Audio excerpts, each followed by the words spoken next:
మధు అనే పాపని ఒకరోజు రాత్రి వాళ్ళ పేరెంట్స్ సర్కస్కి తీసుకెళ్తారు.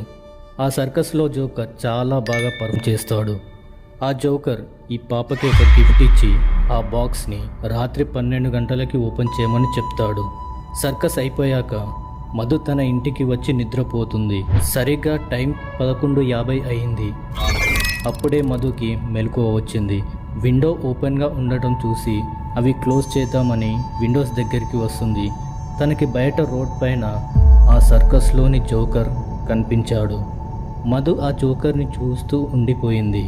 ఆ జోకర్ తన పాకెట్లో నుండి ఒక పెద్ద కత్తిని తీసి మధు చూస్తుండగానే తన తలని నరికేసుకున్నాడు. వెంటనే మధు నిద్రలో నుండి పైకి లేస్తుంది. విండోలోంచి చూస్తే ఆ జోకర్ అక్కడ కనిపించలేదు. అప్పుడే టైం సరిగ్గా 12 అయింది.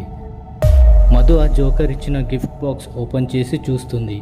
అది చూసిన మధు షాక్ అయింది. ఎందుకంటే ఆ బాక్స్ లోపల తను చూసింది ఆ జోకర్ యొక్క తలని.